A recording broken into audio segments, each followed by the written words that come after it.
దీంట్లోకి ప్రవేశిస్తారు. కుముదాంగదయోర్భూమి మైంద్విజయోరపి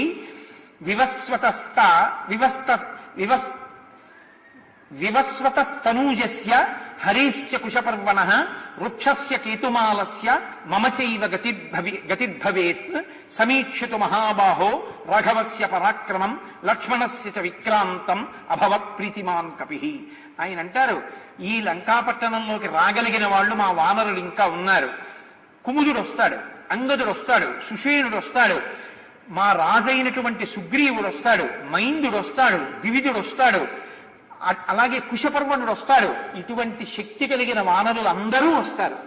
దానితో పాటుగా ఈ పట్టణం ఎంత గొప్పదైనా మా రామచంద్రమూర్తి లక్ష్మణమూర్తి యొక్క బాణముల ధాటికి ఈ లంక నిలబడలేదు.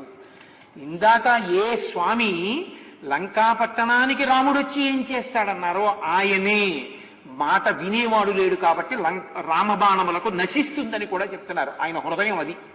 కాబట్టి సాతం హరివరం దృష్ట్వా లంకాం రావణపాలిత స్వయమేవోత్థిత తత్ర వికృతానన దర్శన. వికృతమైనటువంటి ముఖంతో ఆ లంక యొక్క ఉత్తర ద్వారం దగ్గరికి వెళ్ళేటప్పటికీ లంకయే కనపడింది. లంక అధిష్టాన దైవం ఉంది. ఆ లంకకంతటికి అధిష్టాన దైవం ఆవిడ. తెలుగులో లంకిని అంటుంటారు, సంస్కృతంలో లంకే.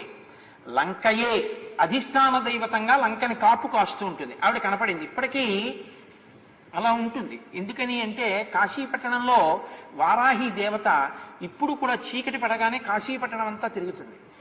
చీకటి పడగానే గుళ్ళోకి వెళ్ళిపోయి తలుపులు వేసేసుకుంటుంది. అందుకే సూర్యోదయం అయితే ఇంకా వారాహి దర్శనం ఉండదు కాశీలో. మనం చూడలేం కూడా. ఆ వారాహి యొక్క స్వరూపాన్ని దగ్గరగా నిలబడి చూడడానికి ఎవరికి ధైర్యం సరిపోదు. అందుకని ఏం చేస్తారంటే వారాహి దేవాలయం పైకప్పెక్కి సూర్యోదయానికి పూర్వమే పైన కన్నాలు ఉంటాయి. ఆ కన్నాల్లోంచి చూడాలి వారాహిని. కన్నాల్లోంచి చూసినందుకే ఉద్వేగం కలుగుతుంది. అలా ఉంటుంది ఆవిడ స్వరూపం. లలితా సహస్రంలో చెప్తారే దండనాయకి, ఆవిడ సర్వసైన్యాధ్యక్షురాలు లలితాదేవికి. ఆ వారాహి ఇప్పటికీ కాశీలో తిరుగుతుంది. రాత్రి వేళ లోపలికి వెళ్ళిపోతుంది, తెల్లవారుతుండగా లోపలికి వెళుతుంది. లోపలికి వెళుతుండగానే చీకట్లోనే అర్చకులు అర్చన చేసేసి తలుపులేసి వెళ్ళిపోతారు. ఎవరైనా చూసేవాళ్ళు ఉంటే పైనుంచి ఒకసారి లోపలికి చూసి వెళ్ళిపోతారు అంతే. మీరు వానరా, ఏ పని మీద ఇక్కడికి వచ్చావు? ఎందుకు లోపలికి వెళ్ళాలనుకుంటున్నావు? ఎక్కడో అడవిలో తిరిగేటటువంటి వాడికి ఇక్కడికి ఎందుకు వచ్చావు అంటే మాట యందు పారుష్యం. కొంతమంది చూడండి అభిజాత్యం. అసలు ఎవరో తెలియకుండా మాట్లాడడమే అంత గర్వంగా అంత అతిశయంగా ఉంటుంది. అలా మాట్లాడింది ఆవిడ. నశక్యం ఖల్వియం లంకా ప్రవేశం వానరత్వయ. నువ్వు ఈ లంకలోకి వెళ్ళలేవు, నేను కాపు కాస్తున్నాను. నేను కాపు కాస్తుండగా నన్ను ఓడించి తప్ప ఇందులోకి వెళ్ళరు అంటే ఆయన అన్నారు, కాత్వం విరూపనయనా పురద్వారేవ తిష్టసి కిమర్థం చాపి మాం వృద్ధ్వా నిర్భుత్సయసి దారుణ. ద్వారం దగ్గరే కనబడ్డావా? వికృతమైన నయనములున్నదానా? ఇంత వికారంగా ఉన్నావు. ఎవరు నువ్వు? ఎందుకున్నావు ఇక్కడ అంటే హనుమద్వచనం శ్రుత్వా లంకాసా కామరూపిణి ఉవాచ వచనం క్రుద్ధా పరుషం పవనాత్మజం. చాలా కోపం పొందేసింది. దీనికంటే అంత కోపం? నువ్వు ఎవరిక్కడున్నావు వికృతాననా అన్నారు. ఆవిడంత పరుషంగా మాట్లాడచ్చా అంటే వికృతమైన కన్నులున్నదానా అన్నదానికి అంత కోపం వచ్చేసింది ఆవిడికి. కోపం వచ్చి ఆవిడంది చాలా కోపంతో, అహం రక్షతరాజస్య రావణస్య మహత్మన ఆజ్ఞా ప్రతీచ్ఛా దుర్ధర్షా రక్షామి నగరీమిమాం. ఇది శరీర భ్రాంతి. ఇదే నేను అనుకున్నటువంటి వాడికి మీరు ఎవడి సంతోషం వాడిది కదండి. అందుకే అలా అంటారు. కానీ దీక్షలో ఉండి గడ్డం పెరిగిపోయినా అద్దం దగ్గరికి వెళ్ళేటప్పటికి మాత్రం ఇలా చూసుకుని అద్దం అందానికి మురిసిపోతుంటాడు. ఏం దిక్కుమాలిన గడ్డం ఎరువేయాలా ఏంటి? దీక్షలో ఉంది గడ్డం పెరిగిందని ఊరుకోవచ్చు కదా, దాన్ని అంతా చూసుకుని మురిసిపోవడం ఎందుకు? అద్దం దొరికిన నాడు తెలుస్తుంది వాడి మీద వాడికి ఎంత సంతోషం ఉందో. అద్దం లేకుండా అదే ఉందండి పెద్దవాడిని అయిపోతున్నాను అంటాడు. అద్దం ఇవ్వండి, నేను చూస్తుంటాను 75 ఏళ్ళు వచ్చిన వాళ్ళు కూడా సూర్యోదయం అయిపోయిన తర్వాత కూడా అద్దం పెట్టుకుని సూర్యాభిముఖంగా ఇక ఇలా మొదలు పెట్టాడంటే చర్మం ఊడిపోతుందేమో. రేపొద్దుడికి వచ్చే గడ్డానికి అంత అల్లరి ఎందుకండి? ఎంత ప్రయాస పడిపోతూ ఉంటారో. అద్దం దొరికితే తెలుస్తుంది నీ దేహాభిమానం ఎంతటితో. దేహాభిమానం అంత గొప్పది. ఏమైనా అనండి కానీ 70 ఏళ్ళు వచ్చాయి కదండి మీకు అన్నాను. 70 పెద్ద వయసు ఏంటండి అంటాడు. తను 30లో ఉన్నప్పుడు అన్ని ఏళ్ళు వచ్చి సరిగా ఉండదండి అంటాడు. ఎప్పుడు తాను ఏ వయసులో ఉంటే అప్పుడు తను పెద్ద కాదంటాడు. పెద్దరికం అందం అండి, అవును నేను పెద్దవాడిని అవుతున్నానండి అని అనలే దిక్కుమాలిన కూడా ఒక్క నాటికండి. ఒక్కొక్కరిని తాతగారంటే కోపం వస్తుంది. తాతగారండి అన్నారు అనుకోండి, అప్పుడే తాత ఏమిటమ్మా అంకులనండి అంటారు. అంకులంటే వాడు పినతండ్రో తెలియదు, మేనమావో తెలియదు, పెద్దతండ్రో తెలియదు, ఏమిటో తెలియదు. ఓ అయోమయావస్థలో పిలవబడితే అంకులంటే దరిద్రం వదిలిపోతుంది. అంకులంటే సరిపోయాయి. ఆవిడ అత్తో తెలియదు, పిన్నో తెలియదు, పెద్దమ్మో తెలియదు, తేడా ఆంటీ అంటే సరిపోతుంది. అత్తయ్య గారు అందనుకోండి తెలుస్తుంది, ఓహో ఈయన భార్య గారి తల్లి గారు అన్నమాట. ఆవిడ మాతృపంచకంలో ఒకరు, ఆవిడ తల్లితో సమానం ఆవిడని. అత్తయ్య ఆంటీ ఆంటీ అంటే ఏంటి ఆంటీ? ఆవిడెవరు? నీ పిన్న, నీ పెరతల్లా, నీ మేనత్త, నీ అత్త ఎవరు? మళ్ళీ ఇంకో ప్రశ్న ఇస్తే కానీ తెలియదు. అదో యోమయావస్థ. కాబట్టి దేహాభిమానం అంటే అంత విచిత్రంగా ఉంటుంది, అంత పొగరగా ఉంటుంది. ఏం మీరంతా బాగుండరు అన్నారు అనుకోండి, అంతకన్నా గొడవ తెచ్చుకోవడానికి మార్గం ఇంకోటి ఉండదు. ఏంటంటే అలా ఉంటారు మీరు, ఏం బాగుండరు సుమా, మిమ్మల్ని చూస్తే కొంచెం అదోలా అనిపిస్తుంది, ఏమిటి అలా ఉంటారు మీరు అన్నారు అనుకోండి. ఎంత మాట అన్నాడు అనుకుంటున్నావు, దుర్మార్గుడు, వాడికేం బాగున్నాడంటో అంటాడు. ఫోన్లిద్దరు బాగుండకపోతే 10 మంది నన్ను చూడరు, శరీరం మీద భ్రాంతి ఉండదు, గొడవ వదిలిపోయింది కదా, అది నాకు ఈశ్వరుడు ఇచ్చిన అదృష్టం కదా అంటాడని మీరు అనుకుంటున్నారు ఏంటే? ఒక్కనాటికి అంటారు. కాబట్టి ఎవడికి వాడే అందం, ఎవడందం వాడిది. ఎవడికి వాడు అందంగా కనపడకపోతే లోకం ఉండదులేండి, అదొకటి ఉంది. ఎవడికి వాడు అందంగా కనపడకపోయినా, ఎవడి భార్య వాడికి అందంగా కనపడకపోయినా చాలా ప్రమాదాలు ఉంటాయి. కాబట్టి అలా కనపడమే చాలా మంచిది. అందుకని ఎవడి భార్యని వాడు చాలా పొంగిపోతున్నాడు అనుకోండి, మీరేమనకూడదు, ఎంకరేజ్ చేయాలి. మంచిదండి అనాలంతే. కానీ మీరు కూడా అదే ఇమిటేట్ చేసే ప్రయత్నం చేయకుండా ఉండడం మంచిది, మనసులో ఉంచుకొని.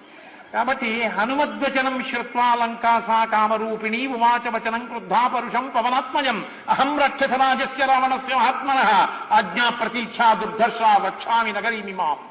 నేను రావణుని పలుపున రావణపాలితయైన లంక, రావణుని చేత రక్షింపబడుతున్న లంకా పట్టణం యొక్క అధిష్టాన దేవతని. నన్ను గెలిచి కానీ నువ్వు లోపలికి వెళ్ళలేవు అంటే ఆయన అన్నారు, అమ్మా అంతంత మాటలు ఎందుకమ్మా, గెలవడం ఎందుకు, లోపల వెళ్ళడం ఎందుకు, ఇంత కోతి పిల్లని. నా కోరిక ఏమిటో తెలుసా? ద్రక్ష్యామి నగరీం లంకాం సట్ట ప్రాకార తోరణాం ఇత్యర్థమిహ సంప్రాప్త పరం కౌతూహలం హిమే. బే అమ్మ నాకు అంతంత అల్లరి ఎందుకమ్మా, ఇంత ఉన్నాను, ఆ యుద్ధాలు, మంత్రాధిష్టాన దేవతలు, లంక ఇవన్నీ నాకెందుకు, కోతిని కదా. ఆ వనం అలా చూస్తే సంతోషంగా, ఓసారి అలా దూకుతాను, ఆ 4 చెట్లు చూస్తాను, మళ్ళీ వెళ్ళిపోతాను. వెళ్ళనమ్మా అన్నా.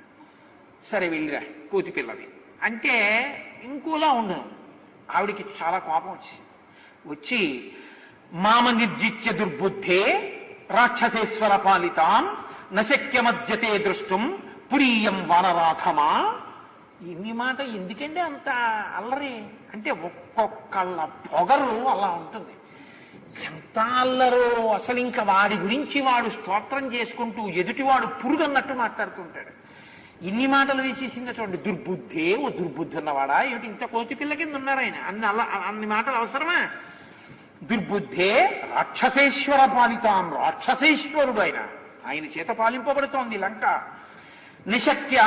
నశక్య మధ్యతే దృష్టం, నీ శక్తే లోపలికెళ్ళి చూడడం. పురీయం వానరాధమా, వానరాధమా నువ్వు లోపలికెడతావా? తతస్సకపిశార్దూల తామువాచ నిశాచరీం దృష్ట్వా పురీమిమాం భద్రే పునర్యాస్యే యథాగతం. అమ్మా నాకేమక్కర్లేదమ్మా, ఒక్కసారి ఇలా వెళ్ళి లంక చూసి వెనక్కి వెళ్ళిపోతానమ్మా, అంతకన్నా నాకు ఇవన్నీ ఎందుకు తల్లి. రాక్షసేశ్వరుడో ఇంకో అలరో నువ్వు అధిష్టాన దేవతవో, పోన్లే అమ్మా నేను నీతో యుద్ధం అవన్నీ ఎందుకు, అలా వెళ్ళి ఒకసారి చూసి వెళ్ళిపోతాను, వెళ్ళొచ్చా అని అడిగారు ఆయన. అంటే ఆవిడ ఇప్పుడు జవాబు చెప్పలేదు. కోపం యొక్క తీవ్రస్థితి ఎలా ఉంటుందంటే, తతకృత్వా మహానాదం సామైలంకా భయావహం తలేన వానర శ్రేష్టం తాడయామాస వేగిత. ఒక్కసారి కోపంతో అరిచెయ్యి ఎత్తి ఆయన ఒక్క దెబ్బ కొట్టింది. కొట్టి బుద్ధి ఉందా లేదా, లోపల కడతానంటావు, చచ్చూరుకుంటావు కొట్టానంటే. అంతే, ఆయనకి ఎక్కడ లేని కోపం వచ్చింది. ఒక సింహనాదం చేశారు. కానీ బుద్ధిమతాంబరిష్టం కదండి, గట్టిగా కొడితే చచ్చిపోతుంది ఆడదనుకున్నారు. కాబట్టి కుడి చేత్తో కొడితే బలం ఎక్కువగా ఉంటుందని ఎడం చేత్తో చిన్న దెబ్బ కొడతానన్నారు. అని తతస్సంవర్తయామాస వామహస్తస్య సోంగుళీ ముష్టినాభిజగానైనాం హనుమాన్ క్రోధమూర్ఛితః. హనుమ ఎడం చెయ్యి అయినా సరే తెరిచి అరిచేత్తో కొట్టారనుకోండి, పేస్ట్ ఉంటుంది నేల మీద. యుద్ధకాండలో మీరు చూద్దరు, ఇంకే ఉండదు, ఆ కిందంతా ముద్ద అంటుకుంటుంది. అలా చచ్చిపోతుందేమో ఆడది, ఎందుకు వచ్చిన గొడవని ముష్టినాభిజగానైనాం ఇలా ముడిచారట. ముడిచి ఇలా ఓ గుద్దు గుద్దారు. ఆ చిన్న గుద్దుకే తతకృత్వా మహానాదం సావైలంకా భయావహం తలేన వానర శ్రేష్టం తాడయామాస వేగిత. ఒక్కసారి స్త్రీ చేతి మన్యమానేన నాతి క్రోధ స్వయం కృత సాతు తేన ప్రహారేణ విహ్వలాంగీ నిశాచరి. ఒక్క చిన్న గుద్దిలా గుద్దేటప్పటికీ కళ్ళు తిరుగుడు పడిపోయి నేల మీద పడిపోయి కాళ్ళు చేతులు జాపుకుని కింద పడిపోయి. మీరు బాగా గుర్తించండి, గబుక్కుని ఏమనిస్తారంటే లంకిని హనుమ చేతిలో చచ్చిపోయిందంటారు. అలా చచ్చిపోవడం ఉండదు, మంత్రాధిష్టాన దేవతలు వశ్యం అవుతారు తప్ప అలా చచ్చిపోరు. కాబట్టి ఇప్పుడు ఆవిడ కింద పడిపోయింది. కింద పడిపోయి వెంటనే ఆవిడ మాట అంది హనుమతో, ప్రసీదసు మహాబాహో త్రయస్వ హరిసత్తమ. ఓ మహాబాహో, గొప్ప బాహువులున్నవాడా, నన్ను రక్షించు. సమయే సౌమ్యతిష్టంతి సత్వవంతో మహాబలాహ హంతు నగరీ లంకా స్వయమేవ ప్లవంగమ. స్వయంభువా పురా దత్తం వరదానం యథా మమ యదా త్వాం వనర కశ్చిత్ విక్రమాద్ దశమానయేత్. ఒకానొకప్పుడు నాకు చతుర్ముఖ బ్రహ్మగారు ఒక వరం ఇచ్చారు. నీవు ఈ రావణ పాలిత అయిన లంకని ఎంతకాలం కాపాడవలసి ఉంటుందో తెలుసా? ఒకానొక నాడు ఒక వానరుడు వస్తాడు. ఆ వానరుడు వచ్చి ఏనాడు నిన్ను ఓడిస్తాడో ఆనాడు లంక రాక్షసులు కూడా నాశనం అయిపోతున్నారని గుర్తు. ఆనాడు లంక నశించిపోవడం ప్రారంభమైపోయిందని గుర్తు. అప్పటికే వరకే లంకా వైభవం. కాబట్టి నువ్వు వచ్చావు, నన్ను ఓడించావు, కాబట్టి లంక నశించిపోతోందని గుర్తు. ఆవిడ వెనక్కి వెళ్ళింది. ఈయన ఎందుకు వచ్చి ఉండాలి? అందరూ నవ్వుతుంటే లంకలో ఎవరిని తీసుకొచ్చాక ఎవరి ఏడుపు వినపడుతోంది?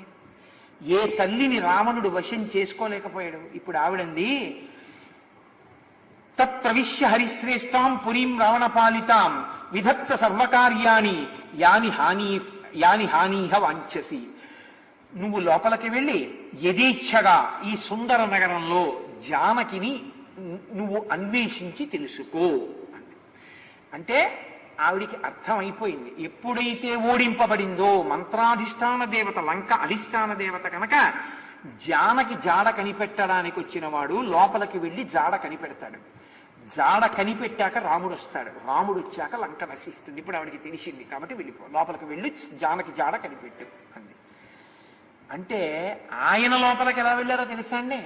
సనిర్జిత్య పురీం శ్రేష్టాం లంకాం తాం కామరూపిణీం విక్రమేణ మహాతేజ హనుమాన్ కపిసత్తమ అద్వారేణ మహాబాహు ప్రాకారమభిపుప్లువే ప్రవిశ్య నగరీం లంకాం కపిరాజ హితంకర చక్రేదపాదం సంవ్యంచ శత్రూణాం సతమూర్ధని ప్రవిష్ట సత్వ సంపన్నో నిశాయాం మరుతత్మజ.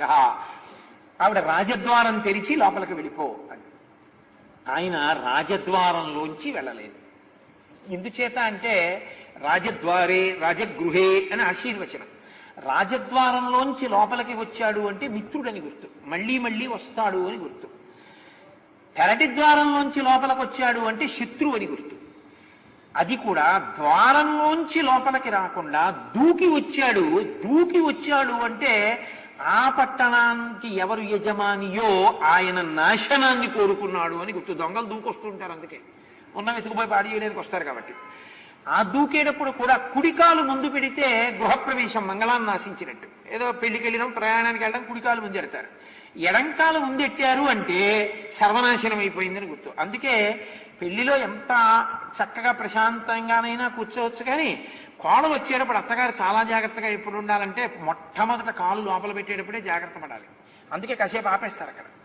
ఆవిడికి కుడి ఎడమా తెలుసో తెలీదో, ఆవిడికి తెలియదు. రైట్ లెఫ్ట్ తెలిస్తే ఇంగ్లీష్ మీడియంలో రైట్ అనవలసింది అత్తయ్య గారు అని ఎడంకాలు ఎట్టేస్తే లేనిపోని ఇబ్బంది కదా.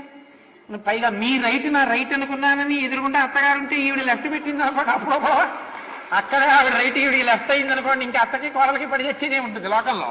కాబట్టి అలా ఉండకూడదు అంటే చాలా జాగ్రత్తగా దగ్గరుండి అమ్మా ఇది నీ కుడి కాలు అని చెప్పుకోవలసి ఉంటుంది. అలా చెప్పుకుని ఇంట్లో ఎందుకు తెచ్చుకోవాలంటే మరి ఇంట్లో వృద్ధి అంతా తర్వాత ఆవిడేగా, కోడల వల్లేగా వృద్ధి అంతాను. వంశం వృద్ధి కానీ ఐశ్వర్య వృద్ధి కానీ ఆవిడ వల్లే.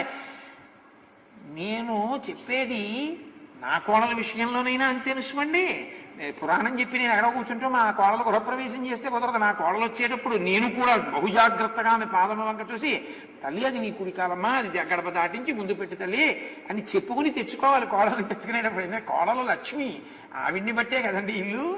కాబట్టి నా కూతురైతే ఓ న్యాయం, రేపు కోడలు వస్తే ఓ న్యాయం అనుకోకండి. నా కోడలు వచ్చినా అలా చేస్తానని చెప్తున్నాను అనమాట. కాబట్టి ఇప్పుడు ఆయన చక్రేదపాదం సవ్యంచ శత్రువునాం సతమూర్ధని, కుడికాలు పెట్టకుండా ఎడంకాలు పెట్టారు. బుద్ధిమతాం వరిష్టం కదండి. ఎడమ పాదం పెట్టారు అంటే అది శత్రుపురం, నాశనం అయిపోతుంది, తను జయిస్తారు, వాళ్ళు నశిస్తారని గుర్తు. కాబట్టి ఆయన ఎడంకాలు పెట్టి లోపలికి వెళ్ళారు. లోపలికి వెళ్ళి ఆ లంకా పట్టణంలో వింటున్నారు. శుశ్రావ మధురం గీతం త్రిస్థాన స్వరభూషితం స్త్రీణాం మద సమృద్ధానాం దివిచాప్సరసామివ. దేవలోకంలోంచి దిగి వచ్చినటువంటి అప్సరసలు పాటలు పాడుతున్నారా అన్నట్టుగా చక్కటి పాటలు వినపడుతున్నాయి. అవి కూడా 3 స్థానములు, మంద్ర మధ్యమ తారస్థాయిల్లో పాటలు వినపడుతున్నాయి. అందమైనటువంటి స్త్రీలు తిరుగుతున్నారు. శుశ్రావ కాంచీ నినదం నూపురాణాంచ నిస్వనం సోపాన వినదాంశ్చైవ భవనేషు మహాత్మనాం. ఆయన భవనాల దగ్గరికి వెళ్లి చూస్తే ఆడవాళ్లు తిరుగుతున్నప్పుడు వాళ్ళ యొక్క వడ్డాణములకు పెట్టబడినటువంటి మువ్వల చప్పుళ్ళు, వాళ్ళ కాళ్ళకి ఉన్నటువంటి మంజీరముల యొక్క ధ్వనులు, చేతులకు పెట్టుకున్న గాజుల సవ్వాళ్ళు వినపడుతున్నాయి. అంటే అంతమంది ఆడవాళ్లు సంతోషంగా ఉన్నారు, ఒక్క తల్లి ఏడుస్తోంది. అస్ఫోటిత నినాదాంశ్చ క్షీళితాంశ్చ తతస్తతః శుశ్రావ జపతాం తత్ర మంత్రాన్ రక్షో గృహేషు వై. కొన్ని చోట్ల భుజాలు చరుచుకుంటున్నటువంటి చప్పుళ్ళు, కొన్ని చోట్ల ఆ యోధులైనటువంటి వాళ్ళు చేస్తున్నటువంటి గర్జనలు, కొన్ని చోట్ల జపం చేసుకుంటున్నటువంటి స్థితి, కొన్ని చోట్ల మంత్రోచ్చాటనం చేస్తున్నటువంటి రాక్షసులు. దీక్షితాన్ జటిలాన్ ముండాన్ భోజినాంబరవాసస దర్భముష్టి ప్రహరణాన్ అగ్నికుండాయుధాంస్తథ. ఏమి వర్ణిస్తారండి మహర్షి. దీక్షితాం, కొంతమంది దీక్ష పట్టున్నారు.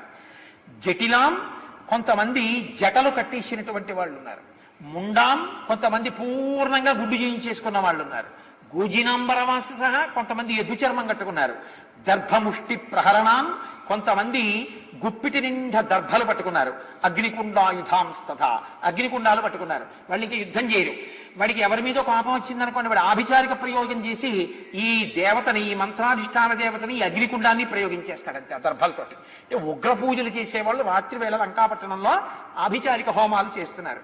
కూటముద్గర పాణీంశ్చ దండాయుధరానపి ఏకాక్షానీక కర్మాంశ్చ లంబోదర పయోధరాన్. కూటము, ముద్గరము, దండము మొదలైనటువంటి ఆయుధాలు పట్టుకున్న వాళ్ళు, ఒంటికన్నున్న వాళ్ళు, ఒక చెవి ఉన్నవాళ్ళు, పెద్ద పెద్ద కడుపులున్న కరాళాన్ భుగ్నవక్త్రాంశ్చ వికటాన్ వామనాంస్తథా ధన్నిన ఖడ్గినశ్చైవ శతఘ్నీ ముసలాయుధాన్.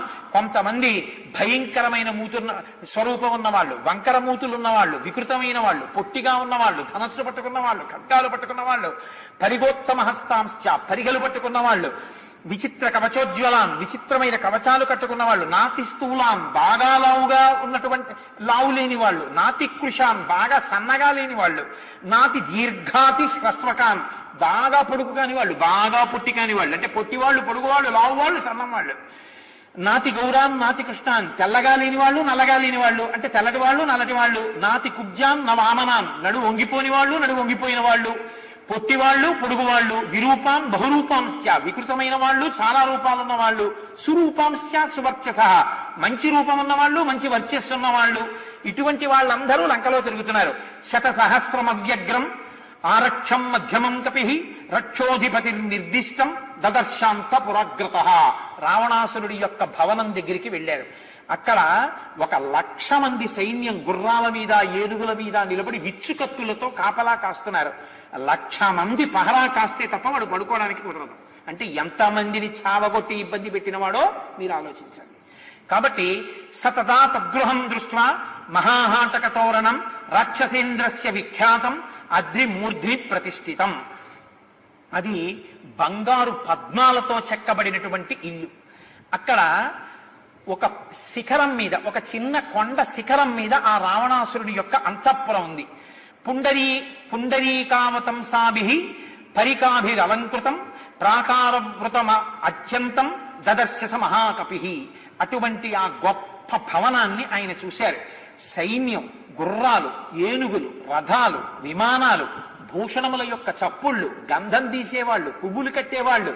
అంత చీకటి పడిపోయింది, కానీ అసలు రావణాంతఃపురంలోకి ప్రవేశించడానికి వీలు లేని రీతిలో ఇంకా కక్ష్యలన్నీ కూడా, కక్ష్యలు అంటారంటే లోపలికి వెళ్ళేటటువంటి భాగాలు అన్నీ కూడా అంత జాగ్రత్తగా రావణాంతఃపురాన్ని కాపలా కాస్తున్నాయి. కాబట్టి వీళ్ళు ఇంకొంచెం ఏమారితే తప్ప లోపలికి వెళ్ళడం కుదరదు అనుకున్నారు. అక్కడ సహేమ జంబూనద చక్రవాళం మహార్హముక్తామడిభూషితాంతం పారార్ధ్యకాలాగరు చందనాక్తం సరావనాంతఃపురమా వివేశ. బాగా పుటం పెట్టి కాల్చినటువంటి బంగారముతో అక్కడ తల్పములు కూడా తయారు చేయబడ్డాయి. అసలు సృష్టిలో గొప్ప గొప్ప మణులు ఏమున్నాయో ఆ మణులన్నీ తాపడం చేశారు. ఆయన లోపలికి వెళ్ళేటటువంటి అంతఃపుర కక్ష్యలన్నీ కూడా గంధం కలిపినటువంటి చిక్కటి నీళ్లతో కళ్ళాపి చల్లారు. కాబట్టి నడిచి వెడుతుంటే గంధపు సువాసనలు రావాలన్నమాట. ఆయన అంతఃపురం అంటే ఆయన పడుకునే గదులంటే అలా ఉంటాయి. ముందు కక్ష్యలన్నీ సైన్యంతో ఉంటాయి. లోపలికి వెళ్లే కొద్దీ ఒకదానికన్నా ఒకటి నిశ్శబ్దం ఉంటుంది. ముందు ఏనుగుల మీద ఉంటారు, తర్వాత గుర్రాల మీద ఉంటారు, తర్వాత ఒంటెల మీద ఉంటారు, తర్వాత కాలిబంట్లు ఉంటారు. ఆ వెనక గంధం తీసేవాళ్ళు, ఆ వెనక పువ్వులు తీసేవాళ్ళు, ఆ వెనక వీణ వాయించేవాళ్ళు, మధ్యలో మోగించేవాళ్ళు. ఆ లోపల స్త్రీలతో క్రీడిస్తూ రావణుడు ఉంటాడు. ఇన్ని ఏర్పాట్ల మధ్యలో ఉన్నాడు. ఒక్కసారి ఆ రావణుని డాబు చూశారు. ఇంత గొప్పగా తానున్నాడు. ఇంకొక తల్లి తన భర్తతో తాను ఉండకుండా చేసి తెచ్చి ఏడుస్తుండగా ఓ చెట్టు కింద పెట్టాడు. పైకి ఎంత డాబుంటే ఆవిడకు కావాలి, లోపల సంస్కారం లేనివాడు. మహర్షి ఏమి శ్లోక రచన ఇచ్చేశారు అనండి. నిజంగా చంద్రుణ్ణి చూసినంటారు, తతస్య మధ్యం గతమంశుమంతం జ్యోత్స్నావితానం మహుదుద్వమంతం దదర్శ ధీమాం దివిభానుమంతం గోష్ఠే వృషం మత్తమివ భ్రమంతం. గొప్ప కిరణములతో వెన్నెలని చిమ్ముతూ వెన్నెల చాందిని వేశాట చంద్రుడు. ఆయన గోశాలలో తిరుగుతున్నటువంటి తెల్లటి ఎద్దు ఎలా ఉంటుందో అలా ఉన్నట్టు ఆకాశంలో ఉన్నటువంటి ఆ చంద్రుడు. లోకస్య పాపాని వినాశయంతం మహోదధించాపి సమేధయంతం భూతాని సర్వాణి విరాజయంతం దదర్శ శీతాంశుమదాభియాంతం. హనుమ చూస్తున్నారు. లోకస్య పాపాని వినాశయంతం, లోకము యొక్క పాపములను పోగొట్టగలిగిన భగవానుడై చంద్రుడు ప్రకాశిస్తున్నాడు. శివస్వరూపం కదండి అది. ఆ చంద్రుణ్ణి దర్శనం చేస్తే చాలు. మొన్న వెళ్ళిపోయినటువంటి నెలలో కాంచీపురంలో ఆ ఏకాంబరేశ్వరుడికి చాలా గొప్ప కళ్యాణం జరుగుతుంది, అభిషేకం జరుగుతుంది. ఆ అభిషేకం జరిగినప్పుడు ఒక నియమం చెప్తారు. ఏకాంబరేశ్వరుడికి రాత్రి కళ్యాణం జరుగుతుంది. కాంచీ పట్టణంలో ఏకాంబరేశ్వరుడికి కళ్యాణం జరుగుతున్నప్పుడు ఇక ఎవరైనా పెళ్లి చేసుకోవడానికి ముహూర్తం ఉండదు. అప్పుడు చుట్టుపక్కల ఊళ్ళ నుంచి, జనపదాల నుంచి, పల్లెటూళ్ళ నుంచి వచ్చేసి పురోహితులు ఉండరు. కొన్ని వేల మంది దంపతులు మంటపాలు ఉండవు, కళ్యాణ మంటపాలు ఉండవు. చిన్న చిన్న దర్భాసనాలు, చాపలు వేసేసి కూర్చుంటారు. మొత్తం ఆలయ ప్రాంగణం చుట్టుపక్కల అంతా కూడా కూర్చుంటారు. లోపల సర్వేశ్వరుడు జీలకర్ర బెల్లం పెడుతున్నాడంటారు. ఇక్కడ జీలకర్ర బెల్లం పెట్టుకుంటారు. అన్ని చోట్ల మైక్రోఫోన్స్ మోగుతుంటాయి. ఆయన మంగళసూత్రం కడుతుంటారు, ఇక్కడ మంగళసూత్రం కడతారు. ఆయనకి దివ్య కళ్యాణానికి ముందు అభిషేకం జరుగుతుంది ఏకాంబరేశ్వరుడికి. ఆ అభిషేకం చూసి తీరాలంటారు. అది తదియనాడు జరుగుతుంది, శుద్ధ తదియ. ఆ తదియనాడు చైత్రమాసంలో చేస్తారు. చేసినప్పుడు మీరు ఇక్కడ ఆకాశంలో తదియనాటి చంద్రరేఖని చూస్తే కాంచీపురంలో అభిషేకం ఆనాడు జరుగుతున్నటువంటి ఏకాంబరేశ్వరుని యొక్క అనుగ్రహం కలుగుతుందని. ఎందుకంటే శివస్వరూపం చంద్రరేఖగా ఉంటుంది అని. కాంచీపురంలో మీకు ఎవరైనా బాగా తెలుసున్న వాళ్ళు ఉంటే ఆ అభిషేకం జరుగుతున్నప్పుడు ఫోన్ చేస్తారు, అయ్యా బయటికి వెళ్ళి చంద్రరేఖ చూడండి అని ఫోన్ చేస్తారు. నాకు ఈ సంవత్సరం అలా ఫోన్లు వచ్చాయి, అయ్యా అభిషేకం పూర్తవుతోంది, మీరు బయటికి వెళ్ళి చంద్రరేఖను ఒకసారి దర్శనం చేయండి. నిజంగా మీరు ఈ మాట గమనించండి. ఆ రోజు చంద్రుడు చాలా గమ్మత్తుగా ఉంటాడు. కాంచీపురంలో చాలా వైభవం ఉందండి. కాంచీపురంలో శివలింగం అక్కడ ఉంటుంది. ఇక్కడ గోడకి పైన కన్నాలు ఉంటాయి, కొన్ని కన్నాలు. ప్రతిరోజు సూర్యకిరణాలు పడతాయి. పడినటువంటి సూర్యకిరణాలు ఒక గడప వరకే వెళ్ళి వెనక్కి వెళ్ళిపోతాయి తప్ప ఎప్పుడు గడప దాటి లోపలికి వెళ్ళాం. ఒక్క రథసప్తమి తిథి నాడు ఒకే ఒక్క లేత కిరణం లోపలికి వెడుతుంది. ఆ లోపలికి వెడుతున్నప్పుడు అర్చకులు ఏం చేస్తారంటే పళ్ళాలు పట్టుకుని కిరణంతో పాటు లోపలికి వెళ్తారు. అది తిన్నగా లోపలికి వెళ్ళిపోయి ఆ ఒక్క కిరణం రథసప్తమి నాడు ఏకాంబరీశ్వర శివలింగ పాదాల మీద పడుతుంది.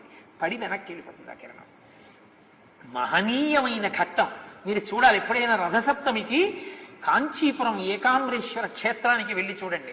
ఆ శివుడే చంద్రభగవానుడు, చంద్రుడిగా ఉన్నాను అని ఆయనే చెప్పాడు. అందుకే ఆ కంచిలో పృథివీలింగం, జంబుకేశ్వరంలో జలలింగం, అరుణాచలంలో ఆకాశలింగం, అరుణాచలంలో అగ్నిలింగం, చిదంబరంలో ఆకాశలింగం, శ్రీకాళహస్తిలో వాయులింగం, కోణార్కలో సూర్యలింగం, శ్రీకాకుళంలో చంద్రలింగం, పశుపతినాథులో యజమానలింగం. అష్టమూర్తులుగా ఉంటాడు 8 లింగాల రూపంలో. కాబట్టి ఆ చంద్రుడే. అందుకని ఆయన లోకము యొక్క పాపములు తొలగించగలడు ఆ చంద్రుడి వంక చూస్తూ వింటే. అందున వైశాఖ మాసపు శుక్లపక్ష పౌర్ణమి నాటి రాత్రి చంద్రకాంతులలో చంద్రుడు తిరుగుతుండగా సుందరకాండ వినడం అంటే ఆ చంద్రుడి యొక్క ప్రకాశం గురించి వింటూ, మళ్ళీ ఇది దాటిందంటే రేపు కృష్ణపక్షం చెప్పాలి. శుక్లపక్ష పౌర్ణమి నాడే ఆ చంద్రుడి కాంతుల గురించి హనుమ అన్వేషిస్తున్నది మీరు వినాలి.